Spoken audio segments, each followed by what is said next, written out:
ಮಹಾನಗರ ಪಾಲಿಕೆ ತೆಗೆದುಕೊಂಡಿರುವಂಥ ಒಂದು ನಿರ್ಧಾರದಿಂದಾಗಿ ಮಂಗಳೂರಿನ ನಗರದಲ್ಲಿ ಈಗ ಹಲವು ಪ್ರಶ್ನೆಗಳು ಬರ್ತಾ ಇದೆ. ಪಾಲಿಕೆ ನಗರದ ಸೌಂದರ್ಯ ಅನ್ನುವಂಥ ವಿಚಾರವಾಗಿ ಪ್ರಮುಖ ಸ್ಲೋಗನ್ ರೀತಿಯಲ್ಲಿ ಬಳಸ್ತಾ ಇದೆ. ಇದೇ ನಮ್ಮ ಟಿವಿಯಲ್ಲಿ ಇದೇ ಪಾಲಿಕೆಯ ವಿರುದ್ಧವಾಗಿ ನಿಮ್ಮ ಪಾಲಿಕೆಯ ಕೂಗಳತೆ ದೂರದಲ್ಲಿರುವಂಥ KSRTC ರಸ್ತೆಯ ಪರಿಸ್ಥಿತಿಯ ಬಗ್ಗೆ ಪ್ರಶ್ನೆಯನ್ನು ಮಾಡಿತ್ತು. ಉತ್ತರವನ್ನು ನೀಡೋದಕ್ಕೆ ಪಾಲಿಕೆಯವರಿಗೆ ಸಾಧ್ಯ ಆಗಿಲ್ಲ. ಉತ್ತರ ನೀಡುವಂಥದ್ದು ಬಿಡಿರಿ, ಇವತ್ತಿನ ತನಕವೂ ಕೂಡ ಇವತ್ತೂ ಕೂಡ ಆಗಿತಾ ಇದ್ದಾರೆ. ಇವತ್ತೂ ಕೂಡ ಏನು ನಿಮ್ಮ ಹತ್ರ ಹಣ ಇದೆ, ಟ್ಯಾಕ್ಸ್ ಕಟ್ತಾರೆ ಜನ, JCP ಬೇಕಾದಷ್ಟಿದೆ, ಹಿಟಾಚಿಗಳು ಬರುತ್ತೆ, ಅಗಿಯೋದು ಮತ್ತೆ ತೇಪೆ ಹಾಕೋದು, ಅಗಿಯೋದು ಮತ್ತೆ ತೇಪೆ ಹಾಕೋದು, ಇದೇನ ಕೆಲಸ ಪಾಲಿಕೆಗೆ? ಅಲ್ಲ, ಕೇಳಲೇಬೇಕ್ರಿ. KSRTC ಬಸ್ ಸ್ಟ್ಯಾಂಡ್ನ ಮುಂದುಗಡೆ ಇರುವಂಥ ರಸ್ತೆಯ ಪರಿಸ್ಥಿತಿ ಏನು ಸ್ವಾಮಿ? ಮೇಯರ್ ಅವರಿಗೆ ಮತ್ತೆ ನೇರವಾಗಿ ಕೇಳ್ತಾ ಇದ್ವಿ. ತಾವೊಬ್ಬ ಅಧಿಕಾರಿ, ತಾವೊಬ್ಬ ಜನನಾಯಕ ಅಂತ ಅಥವಾ ಏನೋ ಒಂದು ಹುದ್ದೆ ಇದೆ ಅಂತ ಆದರೆ ಮೊದಲು ಉತ್ತರಿಸ್ರಿ. ಎಷ್ಟು ಸಲ ಆಯ್ತು ರೀ ಅದು ಅಗಿಯುವಂಥದ್ದು? ಏನು ರಸ್ತೆ ಅಂತಾನ? ಅದಕ್ಕೆ ಜೀವ ಇಲ್ಲ, ಬೇಕಾದಾಗ ಅಗಿತೀರಾ, ಮತ್ತೆ ತೇಪೆ ಹಾಕ್ತೀರಾ, ಬಿಲ್ ಪಾಸ್ ಆಗುತ್ತೆ, ಇದೇನಾ? ಸ್ಮಾರ್ಟ್ ಸಿಟಿಯವರ ಹತ್ರ ಕೇಳಿದರೆ ಅದು ಪಾಲಿಕೆಗೆ ಸೇರಿರುವಂಥದ್ದು, ಪಾಲಿಕೆಯವರ ಹತ್ರ ಕೇಳಿದರೆ ಅದು ಸ್ಮಾರ್ಟ್ ಸಿಟಿಗೆ ಸೇರಿರುವಂಥದ್ದು. ನಾವುಗಳೇನು ಮಣ್ಣು ತಿನ್ಬೇಕಾ? ನಾಚಿಕೆ ಆಗ್ಬೇಕು ತಮ್ಮಗಳಿಗೆ. ತಮ್ಮ ಪಾಲಿಕೆಯ ಮುಂದುಗಡೆ ಇರುವಂಥ ರಸ್ತೆ ರೀ ಅದು, ಕೂಗಳತೆ ದೂರದಲ್ಲಿರುವಂಥದ್ದು. ಅದನ್ನು ಸರಿಯಾಗಿ ಇಟ್ಟುಕೊಳ್ಳುವಂಥ ಯೋಗ್ಯತೆಗಳಿಲ್ಲ. ಅಂಡರ್ಗ್ರೌಂಡಲ್ಲಿರುವಂಥ ಪೈಪ್ಲೈನ್ಗಳು ಒಡೆದೋಗಿದೆ, 12 ವರ್ಷ ಆಯಿತು. ಏನು ನಿಮ್ಮ ಕತೆ ಕೇಳ್ತಾ ಕೊಡಬೇಕಾ? ಹೊರ ಜಿಲ್ಲೆಗಳಿಂದ, ಹೊರ ರಾಜ್ಯಗಳಿಂದ ಪ್ರವಾಸಿಗರು ಬರುವಂಥ ಪ್ರಮುಖ ನಗರ ಅದು KSRTC ಬಸ್ ಸ್ಟ್ಯಾಂಡ್. ಬಂದು ಅಲ್ಲಿಂದಲೇ ಇಳಿತಾರ್ರಿ. ನಗರದ ಸೌಂದರ್ಯದ ಬಗ್ಗೆ ಮಾತಾಡ್ತಿರಲ್ವಾ? KSRTC ಬಸ್ ಸ್ಟ್ಯಾಂಡಿಂದ ಹೊರಗೆ ಬರುವಂಥ ಪ್ರವಾಸಿಗರಿಗೆ ಏನು ಸೌಂದರ್ಯ ನೋಡ್ತಾರ್ರಿ? ಏನು ಚಿನ್ನ ಬೆಳ್ಳಿಯಿಂದ ಆವೃತ್ತಾಗಿದೆ KSRTC ಬಸ್ ಸ್ಟ್ಯಾಂಡ್ ಮುಂದ್ಗಡೆ. ತಮ್ಮಗಳಿಗೆ ಯೋಗ್ಯತೆಗೆ ಮಾಡಬೇಕಾದದ್ದನ್ನು ಮೊದಲಾಗಿ ನೀಟಾಗಿ ಮಾಡಿ. ಇದನ್ನು ಪಾಲಿಕೆಗೆ ಮಾಡಿರುವಂಥದ್ದು ತಪ್ಪಂತಲ್ಲ, ನಾವು ತಪ್ಪಂತ ಎಲ್ಲೂ ಕೂಡ ಹೇಳ್ತಾ ಇಲ್ಲ. ತಾವು ಮಾಡಬೇಕಾದಂಥ ಕೆಲಸಗಳನ್ನು ಅದನ್ನು ಮೊದಲಾಗಿ ಮಾಡಿ. ಆ ಪಾಲಿಕೆ ಮುಂದುಗಡೆ ಇರುವಂಥ ರಸ್ತೆ ವಿಚಾರವಾಗಿ ಸ್ವಲ್ಪ ಗಮನ ಕೊಡಿ.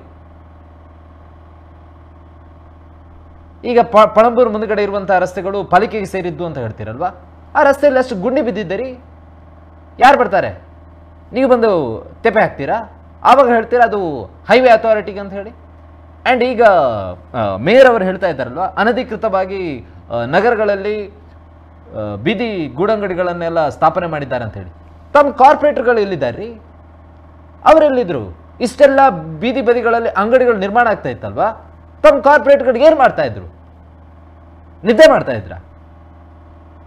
ಬರೀ ಎಲೆಕ್ಷನಲ್ಲಿ ಆಯ್ಕೆ ಆಗುವಂಥದ್ದು ಮತ್ತೆ ಏನು ಬರ್ತಾ ಇದೆ ಅದನ್ನೇ ನುಂಗೋದಲ್ಲ. ಕಾರ್ಪೊರೇಟರ್ಗಳಂತ ಕರೆಸ್ಕೊಳ್ತೀರಲ್ವಾ, ಏನು ಮಾಡ್ತಾ ಇದ್ರಿ ತಾವುಗಳು?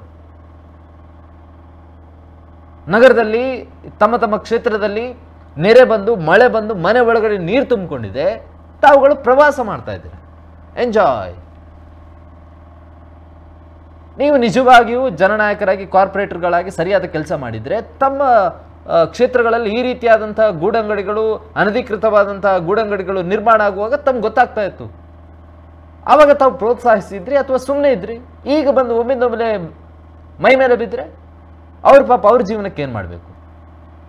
ಈಗ ಇಬ್ಬರು ಹೆಂಗಸರ ಬಗ್ಗೆ ಹೇಳ್ತಾ ಇದ್ರು, ಅವ್ರ ಪಾಪ ಏನು ಮಾಡಬೇಕು? ಪಾಲಿಕೆಯಿಂದ ಏನಾದರೂ ಆಲ್ಟರ್ನೇಟಿವ್ ವ್ಯವಸ್ಥೆ ಇದೆಯಾ? ವೆಂಡರ್ ಝೋನ್ ಅಂತ ಹೇಳ್ತಾ ಇದ್ರಲ್ಲ, ಎಲ್ಲಿದೆ ಝೋನ್? ಸುರತ್ಕಲ್ ಮಾರುಕಟ್ಟೆ ವಿಚಾರ ಏನಾಯಿತು? ಮಂಗಳೂರು ನಗರದಲ್ಲಿರುವಂಥ ಮಾರುಕಟ್ಟೆ ವಿಚಾರ ಏನಾಯಿತು? ಪಾಲಿಕೆ ಮಾಡಿರುವಂಥ ತಪ್ಪು ಅಲ್ಲ, ಮತ್ತೆ ಮತ್ತೆ ಒತ್ತಿ ಹೇಳ್ತಾ ಇದ್ದೀನಿ. ಪಾಲಿಕೆ ನಗರದಲ್ಲಿ ಮಾಡಿರುವಂಥ ಕಾರ್ಯಾಚರಣೆ, ಟೈಗರ್ ಕಾರ್ಯಾಚರಣೆ ತಪ್ಪಲ್ಲ, ಸರಿಯಾದ ಕ್ರಮ. ಬಟ್ ಅದಕ್ಕಿಂತ ಮುಂಚೆ ನಾವು ಕೇಳಿರುವಂಥ ಪ್ರಶ್ನೆಗೆ ಉತ್ತರಿಸ್ರಿ. ಮಾರುಕಟ್ಟೆ ವಿಚಾರ ಏನಾಯಿತು? ಬೀದಿ ಬದಿಗಳಲ್ಲಿರುವಂಥ ಅಂಗಡಿಗಳು ಡೆಂಗ್ಯೂ ಹಾಟ್ಸ್ಪಾಟ್ ಅಂತ ಹೇಳ್ತೀರಲ್ವಾ? ಸುರತ್ಕಲ್ ಮಾರುಕಟ್ಟೆ ಏನ್ರಿ ಅದು? ಡೆಂಗ್ಯೂ ಹಾಟ್ಸ್ಪಾಟ್ ಅಲ್ಲದೆ ಇನ್ನೇನ ಅದು? ಬಿರಿಯಾನಿ ಹಾಟ್ಸ್ಪಾಟ? ಬಿರಿಯಾನಿ ಹಾಟ್ಸ್ಪಾಟ್ ಅದು ಸುರತ್ಕಲ್ ಮಾರುಕಟ್ಟೆ?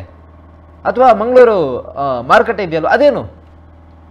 ಅಷ್ಟಾಕ್ರಿ ಇವತ್ತಿನ ನೀವು ಕಾರ್ಯಾಚರಣೆ ಮಾಡಿದ್ರಲ್ಲ ಬೈಕಂಬಾಡಿ, ಅದೇ ರಸ್ತೆಯಲ್ಲಿ ಹೋಗಿ ಆ ಕೂಳೂರು ಮೇಲ್ಸೇತುವೆ ಅನ್ನುವಂಥ ನೆಪದಲ್ಲಿ ಅಗ್ದು ಹಾಕಿದ್ದೀರಲ್ವ, ಅಲ್ಲಿ ಇಷ್ಟು ದೊಡ್ಡ ಮಟ್ಟಕ್ಕೆ ನೀರು ತುಂಬಿಕೊಂಡಿದೆ, ಅದೇನು ಹಾಟ್ಸ್ಪಾಟ್ ಅಲ್ವಾ? ಏನು ಅದೆಲ್ಲ ಕಣ್ಣಿಗೆ ಕಾಣಿಸೋದಿಲ್ವಾ?